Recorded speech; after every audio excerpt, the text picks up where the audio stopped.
Welcome, everyone. Thank you for joining us. This is Food for the Soul, which is a series of events celebrating Black History Month with Marin County Free Library. I'm Shireen Ash. I'll be your moderator tonight and your host. Before we get started and I introduce our speaker, Orin Carpenter, who I'm thrilled is able to join us, I'd like to thank the Marin County Library Foundation for their generous support of this series of programs.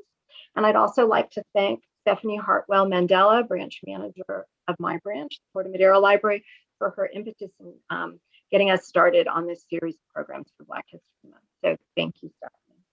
Before we start, just a little bit of housekeeping. This program is being recorded, so if you want to review it or share it with friends afterwards, you'll be able to find it on our website.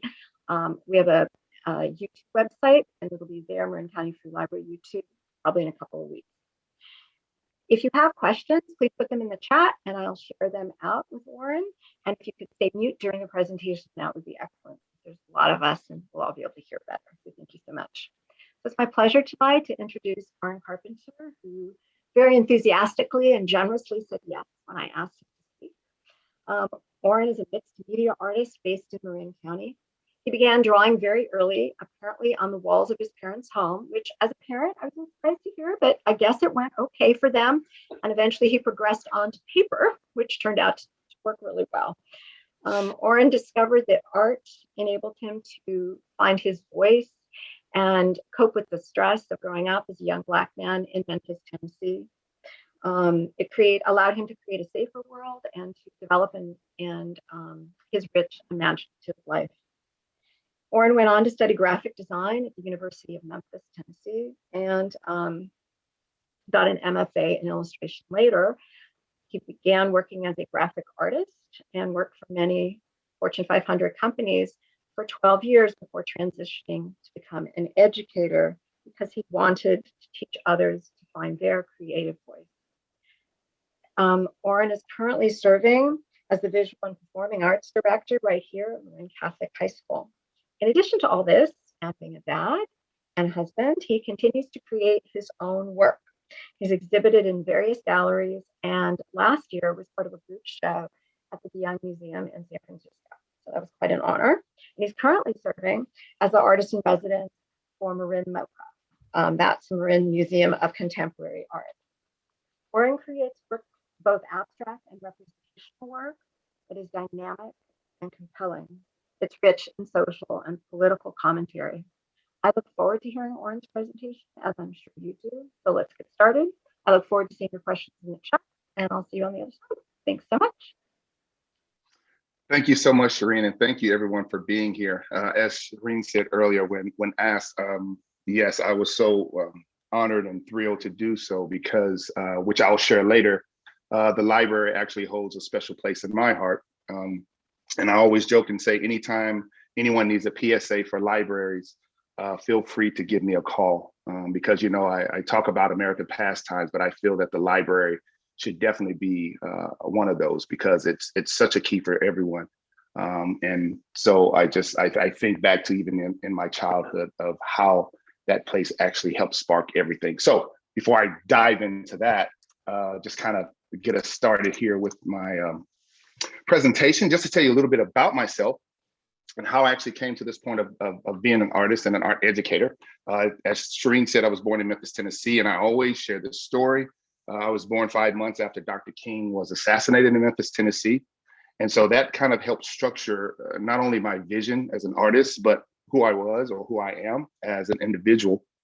And just growing up in the Deep South, learning about the world in a different way. I was an athlete and an artist. And even when I was actually coming up, that was something that was rare. A lot of people didn't see athletes as artists. You know, as always, you were either an athlete, you were an artist, you were a musician. They had these categories, but of course, me being different and never fitting in, I was that athletic artist. I did go to the University of Memphis. As she said, I've been married to my beautiful and better half, Orin Carpenter, for 25 years. I have 2 wonderful kids, and they are creative as well as myself. Art, I live it and I breathe it. It's not only my passion, it's my breath and my love. And as I tell a lot of my students, they'll tell you, I give them the advice that if you want to figure out what you want to do in life, find something that you do for the rest of your life and not get paid for it. that's what you should probably do. And that is art for me. And my artwork has always been socially conscious and spiritually driven due to my faith. And so we're going to kind of talk about that as we go forward here. So my inspiration in my world, this is why I said the library has a special place in my heart.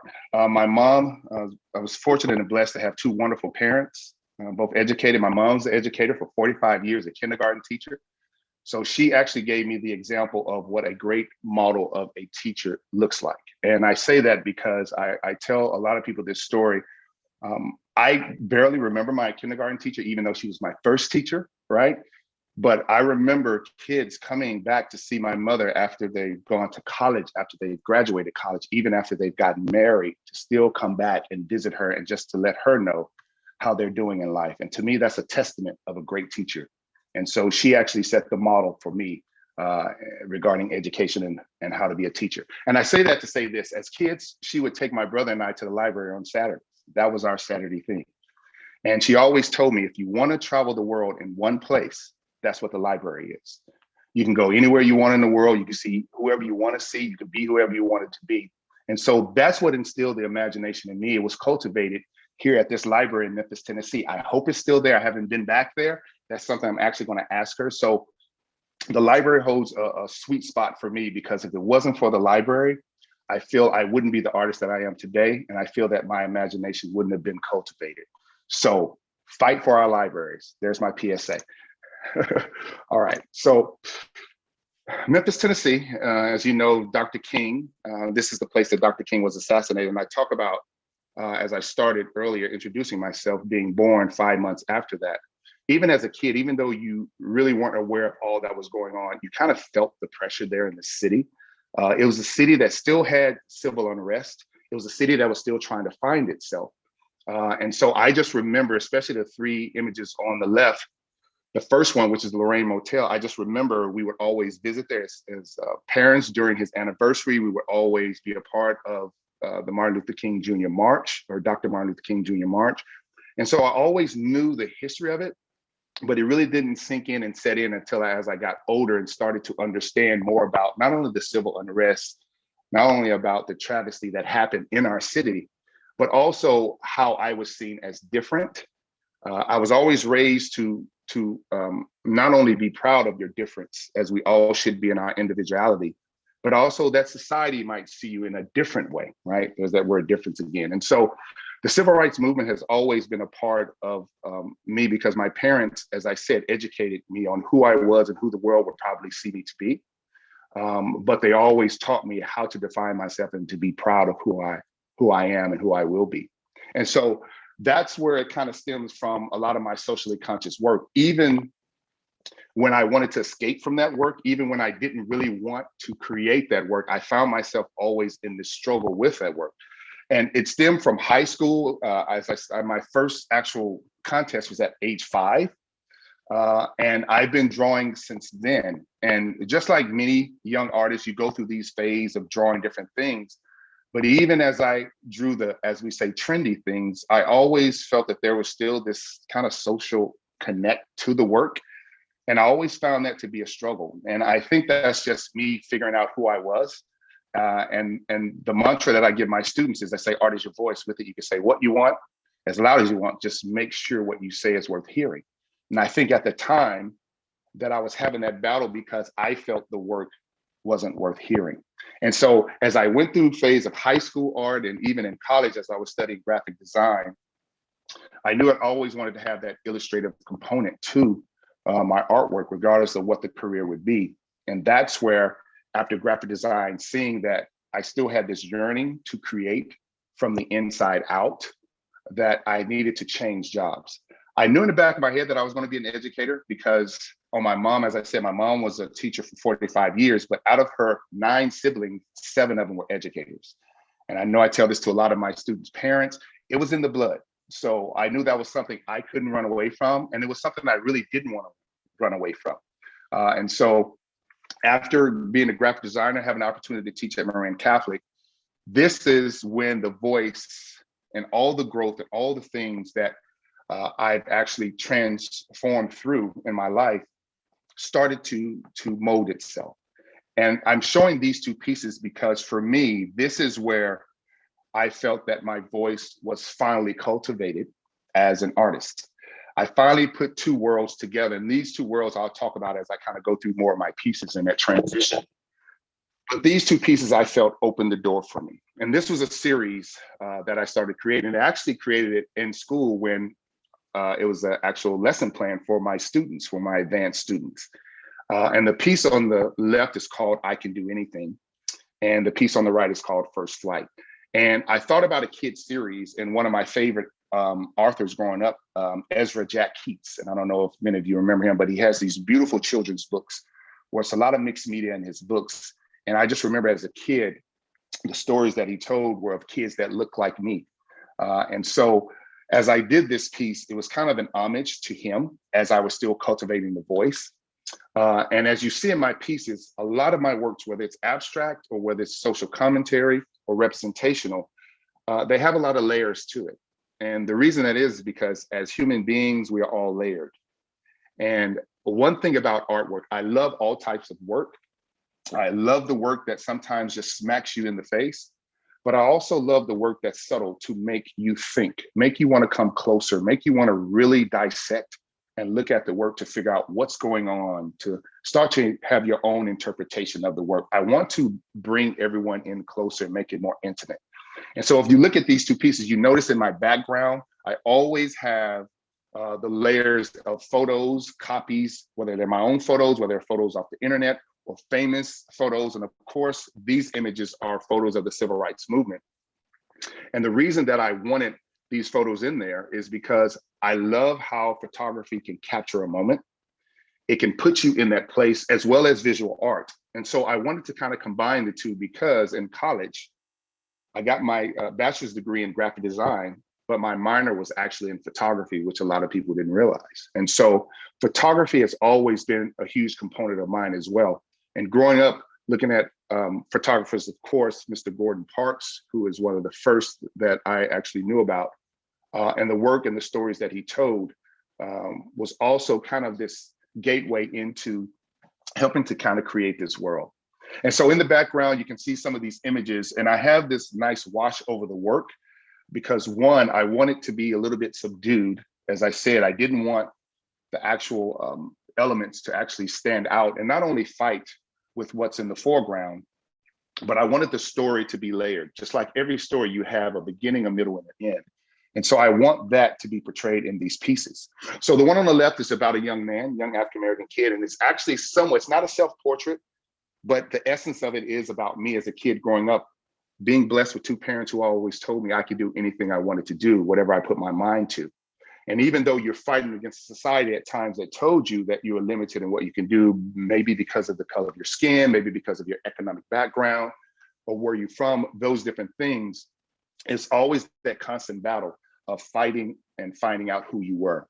And so for me, growing up as a kid, the one thing that as any young African-American kid or any kid of color, the one thing they think if you ask them a question, especially at that age, who are pretty much aware of what's going on, you know, they always talk about peace for the world, but also to end racism. And so that's that tag. I want it to be simple. I want it to be abrupt.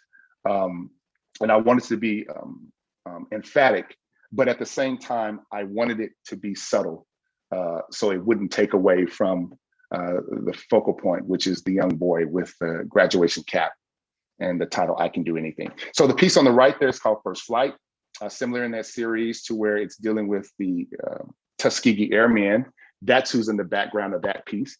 And you can kind of see the similarity because it was a series that I wanted to do, and I wanted to stick with kids because this series, not only did it start with the lesson plan I was doing with my students, but it all stemmed from this series actually was born during President Obama's first term.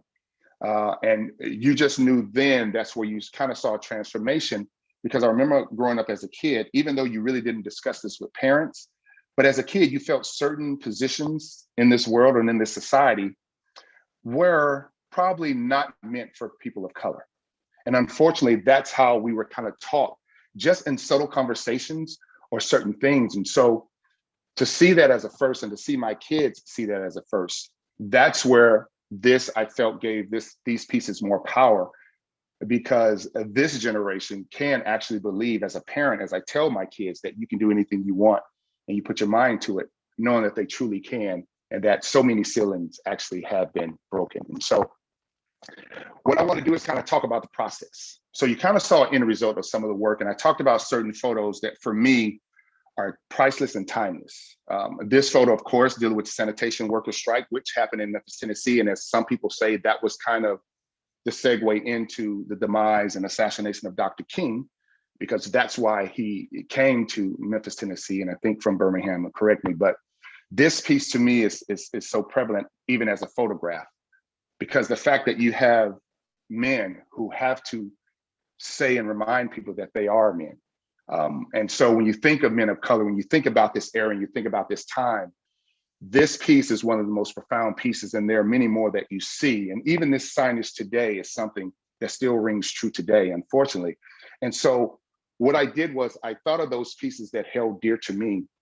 And what I wanted to do was give them more of a voice, or kind of change, not necessarily the context of it, but kind of change the approach and how you see these pieces, to help bring the definition, help bring the context and the meaning of them out in a different way, in a more contemporary way. And so this piece actually helped spark this piece that I created. This piece was actually created back in 2000, I think in 6. And this piece stemmed from when my wife, Mikkel, and I were able to take our son and daughter to President Obama's second inauguration. We actually traveled to Washington, D.C., and we actually saw that happen. And this gentleman, while we were waiting, walked in front of me. And this gentleman had this very weathered, leathered face, and he had this beautiful hat on his head. And it was so profound because where he was standing, you saw the stage where President Obama was going to give his second inauguration speech, and you saw this man. And this man was probably in his late 60s and 70s. And so what I thought about is the generational aspect. I thought about him. I thought about my grandmother, who was 98 years old when she passed, but was able to see President Obama become president. I thought about that generation who hoped so much that something like this would come one day. And so when this man turned back, that kind of sparked the concept for me. And then I thought about this famous piece, and I wanted to put these together to talk about pressing onward, because now seeing a new day, seeing a new light shine, and probably new hope, I wanted to kind of build this gap between the generations of myself, the gentleman that I saw, and even those men who sacrificed and protested then for the sanitation workers. And so that's kind of how a lot of my work happens. Sometimes it happens from a title. Sometimes it happens from just a concept that might happen late at night. I'm an early riser. I usually get up at 4 o'clock in the morning, whether to write, whether to sketch concepts, because that's when things come. Or it might happen with a moment. And as I said, as an artist, I love to interact with people because just hearing people's story, hearing about their lives helps inspire me and spark new ideas and new concepts as an artist. Here's another powerful piece to me. And even today, as I get older and older and think more about this incident, how profound and disheartening this series is. And for those who don't know, these are the 4 little girls who were murdered in the Birmingham church bombing. And I remember watching the documentary by Spike Lee, really watching this and thinking about how these young ladies' lives were taken at an early age. You always wonder, what could they have been? Who would they have been now? And so when I saw that documentary and I started thinking about concepts, this actually birthed this piece here. And what I thought about is the title, as you see, is called They Never Outgrew Them. Because you think about, even as parents, I know a lot of parents out there, and you think about your kids, and as you watch your kids grow, you think about so many things, who they can become, and you wonder, where they're going to live, all these different things about their life as they grow older, to where these 4 little girls and their parents, that never happened. And again, it's such a tragedy. And even when you think about and see the photos, how heart-wrenching it is, I didn't want to not necessarily recreate the horror, but I wanted to kind of bring to light how severe and how heartbreaking it is to think about 4 innocent girls who were murdered and killed because of a hate crime, who were just in the church their every Sunday routine, their life was ended so abruptly. And how I wanted to convey that was, I think about baby shoes, and I think about little kids' shoes, and I think about, even as a parent, at times when you find your kids' shoes when they were so small, you sit and you think about how they were then to where they are now. The fact that these young ladies' lives will always be reminded by where they were. And so that's why I actually wanted to create these shoes. And I used the color red to symbolize the blood that was shed in their horrific murder. And as you see in each shoe are the actual names of the girls, because I know as parents at times we like to label our kids' jackets and shoes. Why? Because kids lose them. And I think about that juxtaposition, how these little girls didn't lose their shoes, but they lost their life.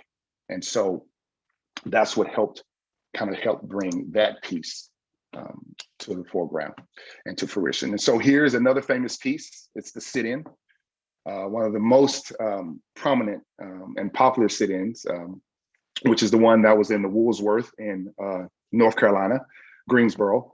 And so I just love, again, the action and the piece that was taken when you really survey this photograph. And again, I thought about the fact that they weren't allowed to sit in this counter and to be served as paying customers, right? And so when I thought about this piece, this helped spark the creation of this piece, which is, can I be served? A simple thing as a cup of coffee. We think about today, we have a Starbucks, a Pete's, even your mom and pop coffee shops everywhere around, wherever you go, to how easy and how accessible it is for anyone to walk in and get a cup of coffee. And how, again, we take so many things for granted based on how we're living today, but yet during these times, that wasn't the case. And so what I wanted to do was, I wanted to have that reflection of this commodity that we have, right, which is coffee, and to put their reflection in this cup, because at this time, they were denied that service. They were denied getting a cup of coffee or a piece of pie or whatever it was that they wanted. And so I wanted to use that single cup with that reflection in it. Again, being subtle with the message, but really trying to bring it home and help us to see it in a different way. As we now take a sip of coffee, maybe you'll look into your coffee and kind of think about these interactions and what happened during that time. And so that was kind of the beginning of my voice for those pieces. And I wanted to share those pieces because, like any artist and like any student, hopefully we all are life learners, to where you continue to grow, you continue to change and transform, and hopefully for the better. And even as an artist, I always think of Picasso's many quotes, and the one that I love the best is, "You're only as good as your last piece." To a point to where, as artists, we have to not only challenge ourselves, just like we challenge the viewers who look at our work or who encounter our work, but we have to challenge ourselves, because I feel that as an artist, we have an obligation. We're storytellers. And I feel that you could be in three positions as an artist. You could be a reporter to report what's happening. You could be a historian to kind of create, as you saw in my earlier pieces, some of the things that happened in the past that actually are still continuing today. And in a loose sense, I want to say you can also kind of be a prophet, to where you can kind of foresee or say what you think the future is going to be. But regardless of where that position is, and this is my opinion as an artist, I feel we have an obligation and a duty to challenge our readers, to educate, elevate, and to challenge them to see the world in a different way, to challenge them to see the world not so in the same view that they see it, but to take a different vantage point, to take a different perspective. And I say that to say, this series that I'm about to show you now is my latest series that actually transpired. It's been building over 3 years, but for me, I had a lot of different trials in trying to create this series, but it just didn't sit right until, unfortunately, this past year, when we had the horrendous murders and deaths of Ahmaud Arbery, George Floyd, and Breonna Taylor, just to say 3, because I know there were so many more. But for me, that's when it all clicked, when this series that I've been working on for probably 2 to 3 years, it finally came into fruition. And this was actually the first piece. This piece actually happened in a workshop that I took, because I knew as an artist, I needed to grow outside of my comfort zone. And I took this wonderful workshop by a mixed media collage artist named Paul Christina, who came in and gave this workshop at I Studio, which is in Benicia. So for those of you who want some workshops, definitely go to Benicia, some wonderful workshops there. And he challenged me to step out of my comfort zone of that safe, illustrative, traditional approach that I do work. And I knew, as he knew, my work was mixed media. And so I wanted to take this piece and create the same energy that I felt, that we all felt this past year, regarding a lot of the horrendous crimes and things and hate crimes that we were seeing before our eyes, even just the climate of our society, of where we were all coming to a head. I wanted to find a way to create that same energy. And doing collage work and doing abstract work, which I'll talk about later, that was the energy that I wanted to encapsulate in this piece. And so when I thought about this, the first piece I wanted to, and I thought about, again, I Am a Man, as I told you, that's one of my favorite photographs and favorite protests. I wanted to encapsulate that again, because here that was happening in '65, and here we are now in 2020, where as a man of color, I'm still having to express and to say and to advertise that, hey, I am a man. And so what I wanted to do, I wanted to take that energy, as I talked about, with the movement that was going on, thanks to this generation, all that was happening. But I also wanted to take the commonality that most men of color, and people of color especially, but I wanted to focus on men of color, that we have. It could be someone who's in Nashville, Tennessee, or Memphis, Tennessee, or someone in Seattle, Washington. And we could probably get into the room together. And I guarantee you that we'll share some of these same experiences as men of color. And what I wanted to do with this piece is I wanted to create one man using different body parts of men of color. And so every aspect that you see, from the ears, from the eyes, from the mouth and the nostril, all body parts from different men of color, that I wanted to create this one being. And that's why the title is Animalistic, because when you look at it, you see the pointy ears, you see something crude about this image, but there's something compelling about him. There's something to where, for some reason, you can't stop looking at him. And it's also to kind of talk about how, unfortunately, we are seen, men of color are seen in society today. We're considered a threat. Depending on some people, we're considered animalistic. And so I wanted to take that term that's been used with men of color for so many decades, and I wanted to bring it to light in a different way. And so here we talked about not only the body parts of the man, but I also use certain elements that I want to point out too. You see the monocle on the eye. I wanted to represent royalty, right? Because growing up as a man of color, you realize as you start to kind of trace your heritage, you see about a lot of certain things, you learn about certain things. And I love that, and I know this is, of course, an English culture of the monocle. And I wanted to kind of incorporate that because we understand that monocle to represent royalty, right? To represent an aristocrat, to something on a higher level. And so, of someone of great esteem. And so I wanted to put that on this image that looks borderline animalistic. And I wanted to say, regardless of how you're seen or how society sees you, it's about that inner being, that inner light as a man of color, as we are constantly told how we have to understand who we are and be unapologetically of who we are. And so also you see the brooch that's connected to I Am a Man, the slogan. I wanted that to be the brooch that connects to the monocle, to show that connection of that royalty, of understanding not only who you are, but allowing society to know who you are. And the other elements are things of different pages. The book page that you see in the back is from the book Oedipus. And if you understand that, unfortunately, because of certain stereotypes that are given, it's these things that you try to live down or things that you try to fight against in that. I wanted that to kind of be the backdrop, as well as different patterns to kind of create that energy. And then also, if you look at the chest of the picture here, you might see a continent of Africa, and that's kind of showing that tracing back. So I wanted to have all these different elements in it to tell this story, because again, as I talked about us as human beings and as people, we're very complex and layered. And this is that common story that not only that I've discussed with many friends of mine, but family members. And these are some of those things that we constantly come back to in conversation and in topic. So this next piece is called Hood Tendencies. And of course, this is kind of an homage to Trayvon Martin, who was assassinated.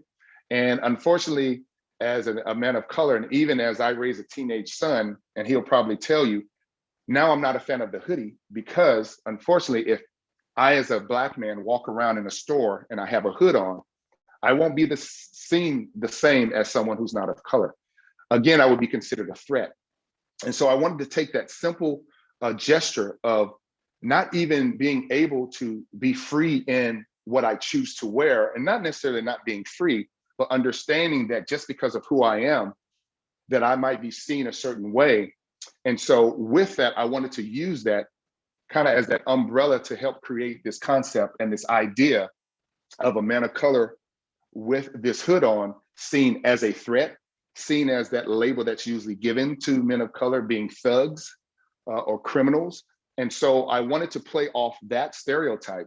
And the same approach, if you look at his face closely, you can see there are different body parts and different elements. And I changed up a little bit in this one. I wasn't as in your face with the monocle, but what I did was, if you look around his left eye, which is the right eye, as we see the screen, you see the small dots, and those are actually tribal markings. So again, having that connection back to the continent of Africa, right?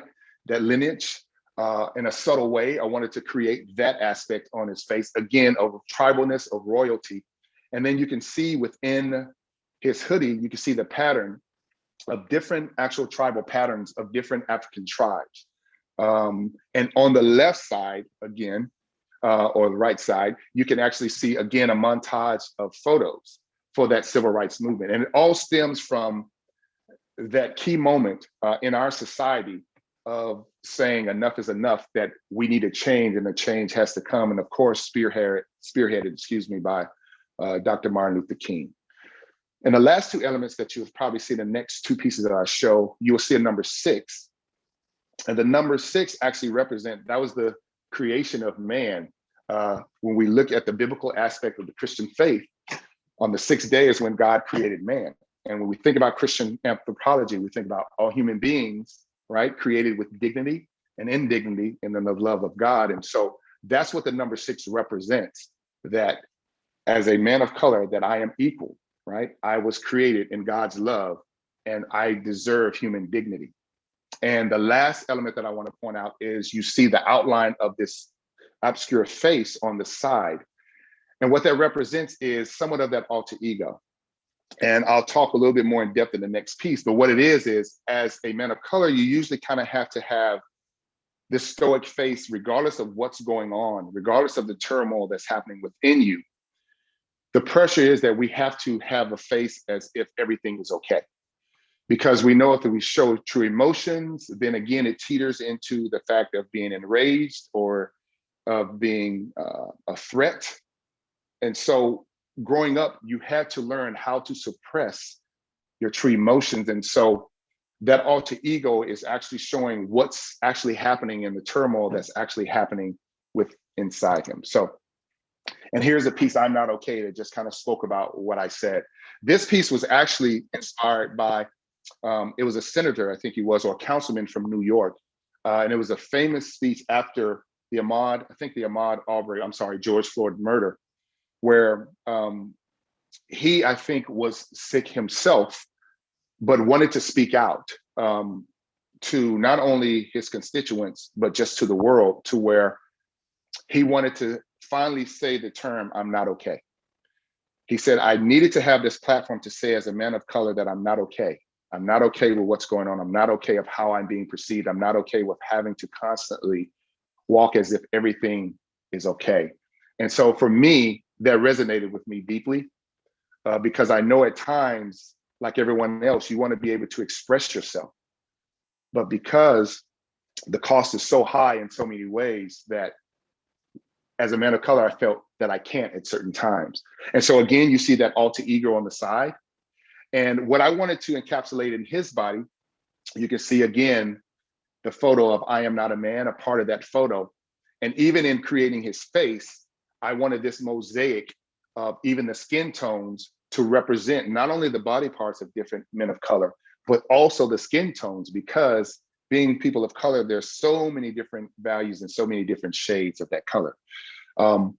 You see on the outside, you see representation of white supremacy with the KKK, and you see titled on there, I'm Not Okay, meaning that there's a point in time to where enough is enough, that we have to be able to say and stand for who we are and for what we believe.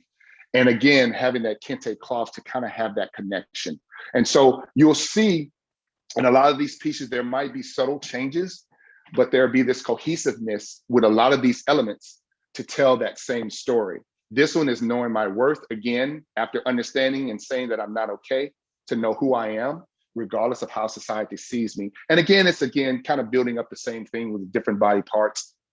And in this one, I wanted to put that famous image of the sit-in in North Carolina at Woodsworth in his brain, because I think about, for me, growing up in Memphis, Tennessee, for me, a lot of things that I'm approached with, I have to put myself in a certain mindset and to remember there are so many who sacrificed for me to be in a particular place.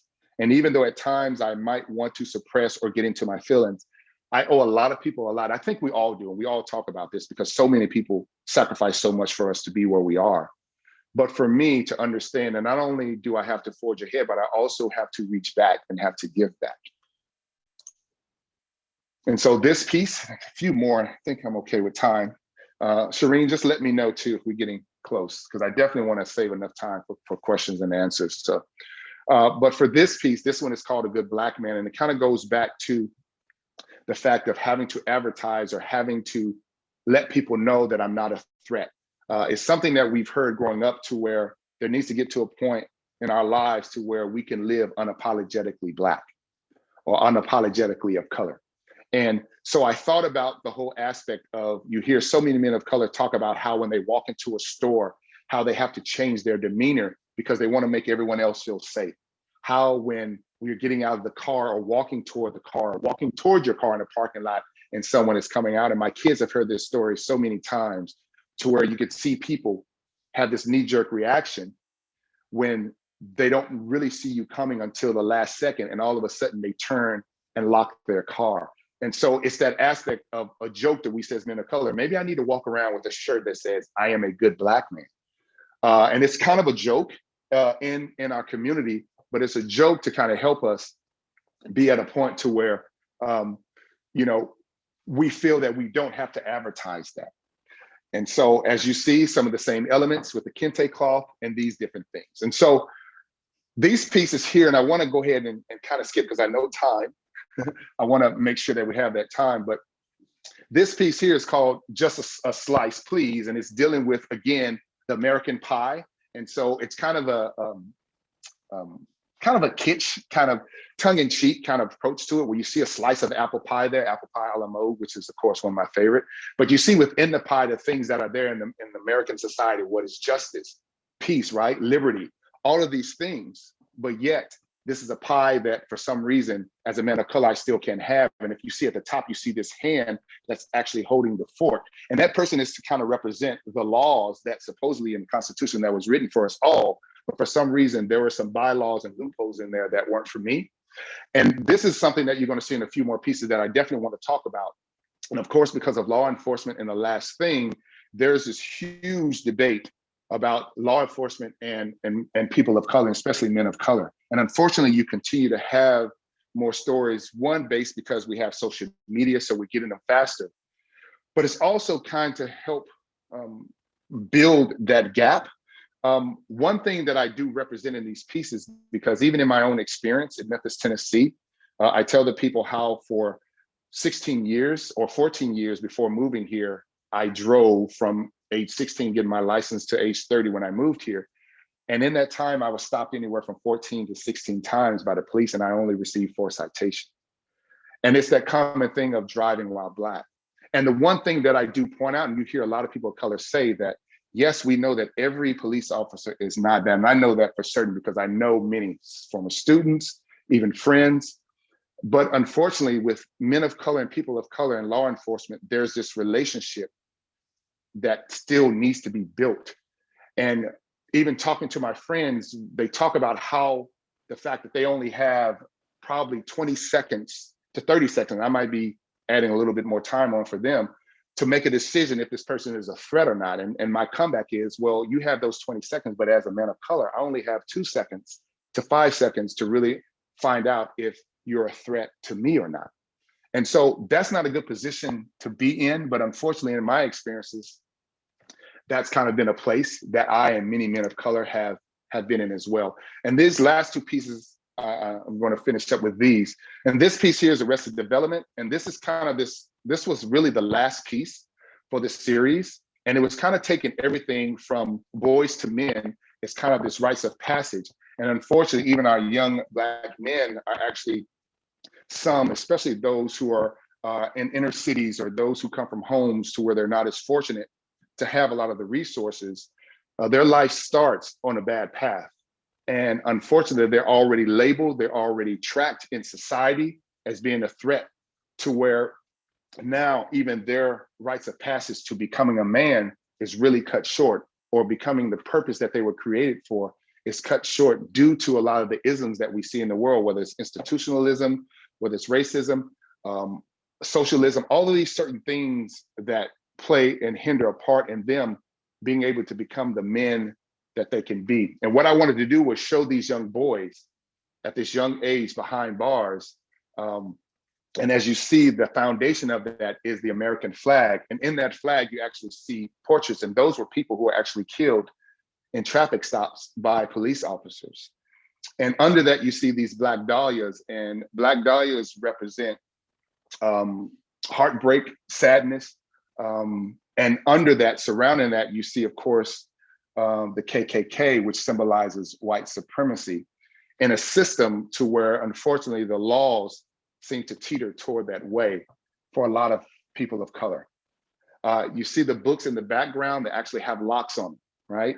And as I talked about being fortunate and blessed to actually go to the library, because that was the one place that you could actually educate yourself for free. But even in our schools, in a lot of the public schools where they're getting second and third rate books that have pages torn out of it, and I put that lock on it to say that they're not still getting the full resources that they could receive if they were at a different school, or as some would say, maybe if they were a different color, whatever the case may be.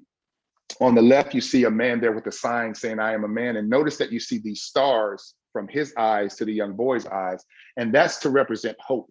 With the doves that you see on the left, it's to still represent hope regardless of the darkness. We're always told to have this hope that things would change. And so for that piece, I wanted to talk to these real quick to end it this way. I talked about my abstract expressionism. And for me, you saw a lot of those pieces and dealing with the social commentary, even as an artist, even when I tried not to go in that direction, I couldn't, because that's a part of me. I had to find an outlet, because it got to the point to where it became daunting for me, and it became not necessarily a passion or a joy to create those pieces, because I became wrapped up into the context of that and having to relive a lot. And so for me, as I talked about, my faith has always been a part of my life. I wanted to make sure that I had an outlet, and that's what these pieces actually create. And so actually these pieces are on my website. I do want to open this up for question and answers. And so what I'll do is I want to stop there, Shireen, and go ahead, because I think we have like 10 minutes left.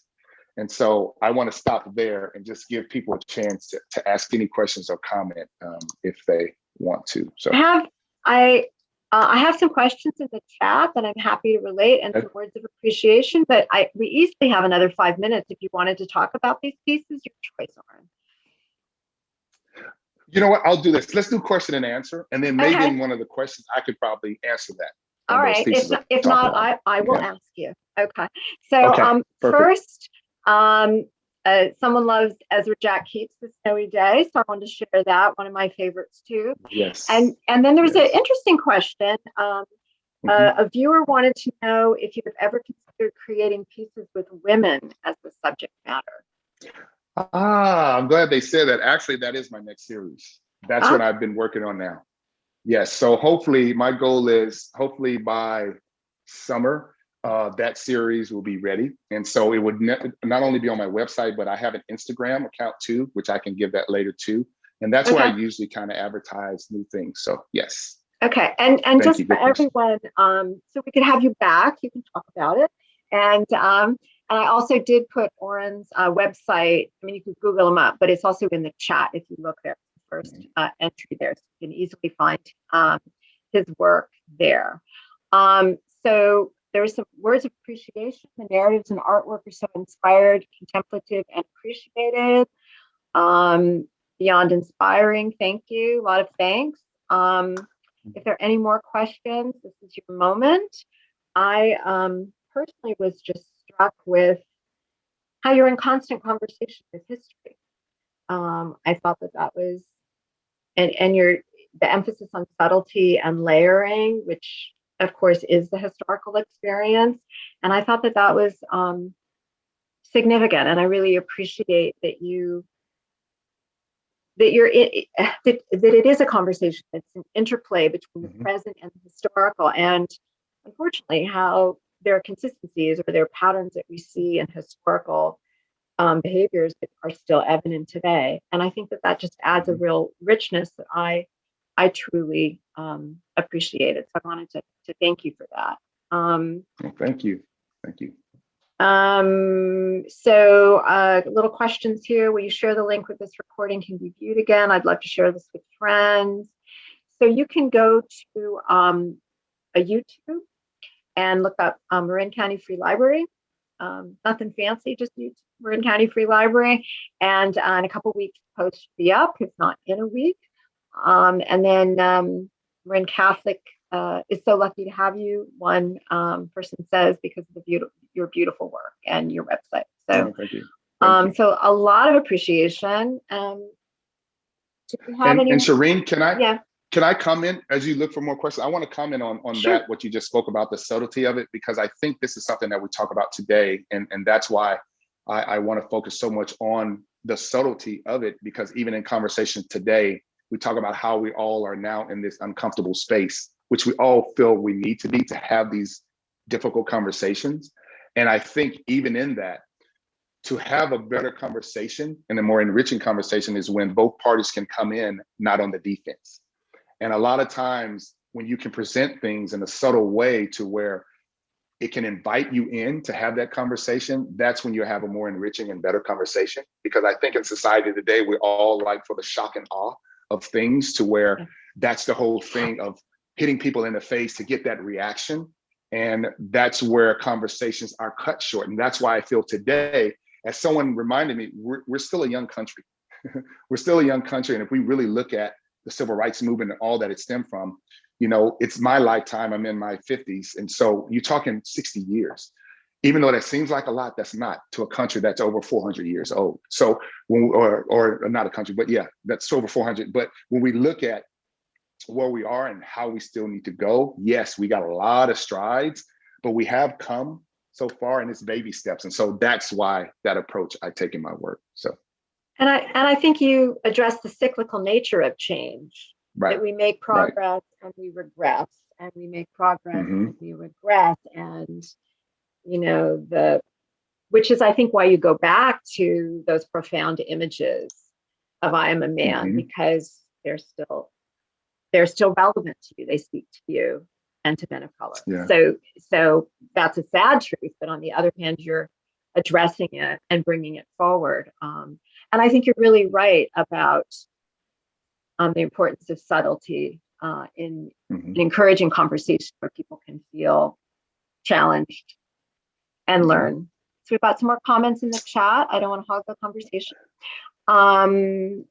What do we have here? Question about length of time. Length of time to work on a piece. I saw that pop up. Let me see. Hang on, let me just find it. I'm sorry. You can talk about length of time. No, that's okay. Yeah, I was going to say, yeah, and I think it's from Stephen Franchetti. I hope I pronounced it. Yes, Franchetti.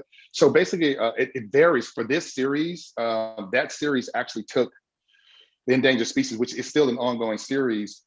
Some of those last three pieces that you saw, I'm Not Okay, Hood Tendencies, and Know My Worth, they're actually small pieces, 11 by 14.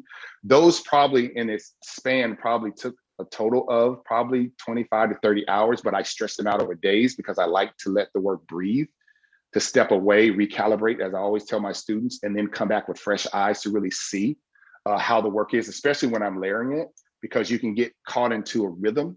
And sometimes that rhythm goes against what you're actually trying to say. So it really varies. My abstract pieces, that took months. Those big pieces, the last two, and those were 48 by 48, my abstract expressionist pieces. I always take time on those. I take a minimum of probably, depending on the size, anywhere from 4 weeks to 2 or 3 months.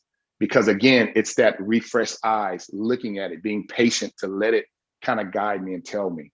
So it really depends. And yes, Robert Rauschenberg did inspire some of the work, as well as Basquiat.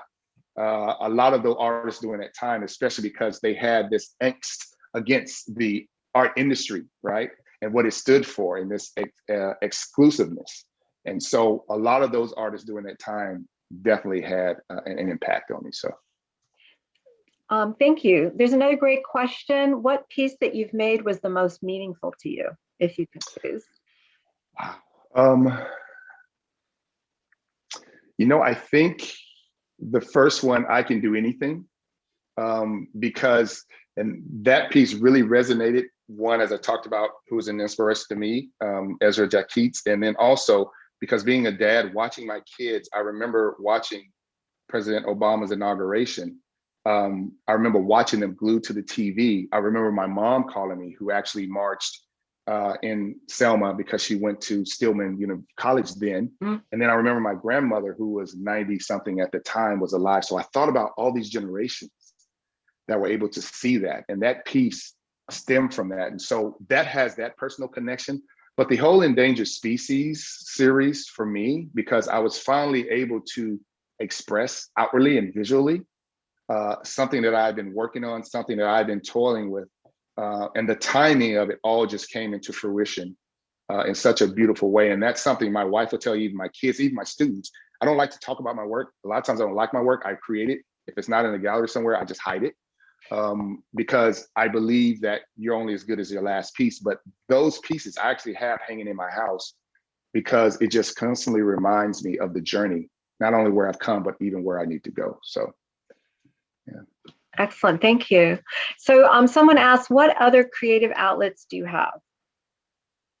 Oh, comic books.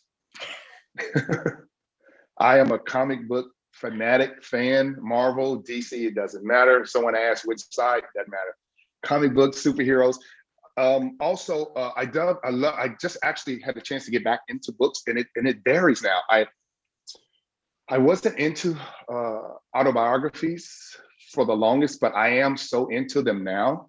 And it's just a good read. I love going on and doing reviews about certain books. It might take me a while to read them. And I would actually read 2 and 3 books at a time, just like I do paintings. And I know a lot of people are like, wow. But that's how I kind of approach it, to get those different stories and nuggets. So reading now for me is the outlet. It is for me. Thank you. Someone say, would I create my own comic book? No. I was going to say that was a librarian's dream answer, by the way. So thank you. Oh, good. Yeah. So I'm still going through some of the older questions. Sounds like you're catching. Yeah, no worries. Sorry. Yeah. No, that's cool. It's fine. So how much of a piece is complete in your mind before you start? And they asked about your creative process, concept to final product, which I think you touched on some, but it sounds like, they're kind of interested in step 1, 2, 3 is how I'm reading this. Yeah, so you know what? That is a good question. It's interesting because even with my representational pieces and my abstract expression, it's kind of the same thing now because my brain is constantly going and working. I actually have I do love device in that aspect, my notes, to where I actually have a folder of concepts. So as soon as things come to mind, I write it in. And what I would do is I would revisit it. I would constantly kind of chew on that mentally, think about things. I would sketch it digitally at times or pen and paper, whether it's abstract or representational. And then I'll think about the elements that need to come. So it's always this organization first before I even start to get on the final piece, because one, I have to really look at the pieces, let them kind of speak to me. I know that sounds so kitsch and corny, but that is true, really, to figure out what medium is best for it. Is this an abstract piece? Is this a piece that should combine both elements? Is it canvas? Is it on recycled board? Whatever the case may be. And then once I have that, that's when I start gathering all of the materials. And I kind of set them, now that I have a studio in my residency at Marin-Mocha, I can lay the pieces out, kind of look at them, and then kind of strategize how they're going to work. And then I get into my mode I pray, I meditate, then I listen to music, and then I just kind of dive in. Interesting. So that's kind of the process now. It sounds like you start from a very linear, rational process. Definitely, yes. And then yes. materiality, and then inspiration. Yes, yeah. Interesting. Yeah. They kind of cover all the bases. And that happened over time because of the experience and the time. It takes a time to get there as an artist, you know, and I'm finally kind of in that sweet spot to where it's automatic now for me, which is good. Yeah, lovely. So a question, was your latest series, Animalistic Hood, Tendencies, Arrested Development, shown in the order which it was created? Do you have a piece that felt, okay, and then another question attached, but yeah, so the question of the order of those. And one piece I didn't show was a piece that was actually in the De Young, which is Sick and Tired, and you can see that on there. That piece was actually created by the last piece I showed with the little boys called Arrested Development. That piece was created right before that piece for that group. As I said, it's an ongoing series because it's transformed, but it's 10 pieces in that first stage. And that was kind of the order of how they were created. Thank you. It's a great question. And then do you have a piece that felt relieving to finish, or do they all? Now they all do. There was a point in time to where I really didn't know how to stop and how to come back. And so a lot of pieces felt unfinished. In fact, and again, I talked to my students because they've seen some pieces, students that I taught as sophomores, and they were seniors, and they're like, so you still haven't finished that piece? To where that's been the case for a lot of the work. And so, but now I have that rhythm. And so most of the pieces that I do, I know how to finish now. So basically all of them, yeah. Interesting, thank you. So a process question, do you have a favorite time or place to create? Yes, I wake up in the morning because it's quiet, it's peaceful. That's where the conceptual aspects start. Now that I have my studio, I would get up in the morning and drive to the studio now at 5 in the morning, especially on Saturdays, because it's the weekend, 5 in the morning. That's when the process, because that's when my mind is fresh and I'm not tired. I'm a morning person. So once I get the conceptual and the cerebral aspect down packed to where I want it and need it to be, then that's when I go into the creative process. And so, you know, it was a while to where I kind of had to make shift as far as I was working from my home. And I know my wife was like, yes, he has a studio, because she would wake up in the morning, kitchen counter, dining room table, wherever I could find a space. So, you know, now I have a set space. So now that energy is very focused, which helps, because now it helps to expedite and speed things up. Not that I'm looking for speed, but just to get into that creative aspect of it. It helps and it's fun. Well, it sounds like being able to close the door and focus is also really important for any creative or thoughtful endeavor. So right.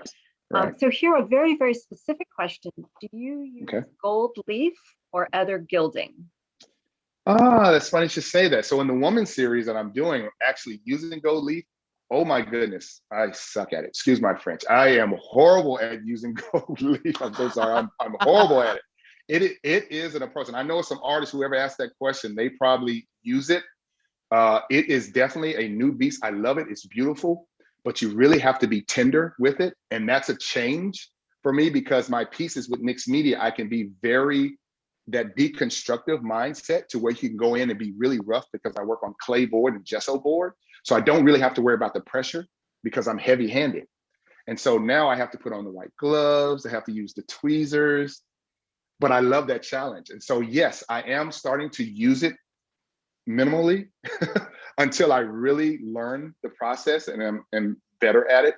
And then you will kind of see it in some of the work, not a lot of the work, because that's really not my forte and element, but I like to kind of bring in splashes of new things to kind of create some depth in the pieces. So you will actually see that in the new series that's actually coming out. So great. So we'll look for that. Yes. And I believe you addressed this. Did you create your own comic book, or have you considered illustration? You actually started in illustration. So I did. You know, and that was the thing. Storyboard illustration was what my master's was in. Because that's what I wanted to kind of do for film and different comic books. I actually said I wanted, because I actually have written some children's books, and that's going to be the next goal in a couple of years, to actually illustrate those. Comic book, even though I loved it, that is, nope, I'll leave that to the pros. That is, Alex Ross, I'll leave it to Alex Ross. You know, I'll leave it to Oliver Copiel. I'll leave it to those guys. No, I will never illustrate. I would be honored to do a cover, but I couldn't do a whole sequential series. No, nope, nope, not me. So you preemptively answered the question, have you ever considered writing and illustrating a book? It sounds like you've Yes, considered and maybe in yes, the process of doing both. yes, So, yes. That so is my bucket list. Yeah. great.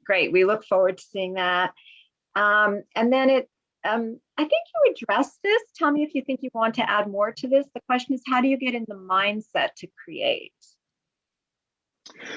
It for me, it does start with meditation and prayer. It is because there's that connection that I want from both the faith aspect as well as I get older to understand that life graph and where I've come from. And so for me, it's prayer, meditation, and then sleep. I go to bed early. I'm one of those, as my students say, oh, old fogies. I go to bed at 8:30, 9, because again, I wake up early because I want to be fresh. So when I wake up, that's when that process. So in the morning, early morning, and there'll be times, and I know my wife jokes about it because she's not a morning person, but I'll just be like this little bunny rabbit, energizer bunny, like this idea I got for a penny, yada, yada. And she's like, check with me after 12. So, so that's my process. So the morning time is definitely when that's the key time for me to actually create. And my creation starts mentally. It doesn't start on paper. The process starts in the mind. Then it comes out on paper. And it has to come out on paper, so, yeah. Thank you. Someone asked if you studied graffiti. They thought they saw some in your work. Yes, I did. And yes, I must admit, I was one of those kids. Uh-huh. Yes, I won't go any further. I know, shame on me. I saw that, shame on me. But yes, I did, and so that is something I still love to do and respect, as they say, street artists, which I'm so glad now they're in galleries and been in the past, I think 20, 15 years.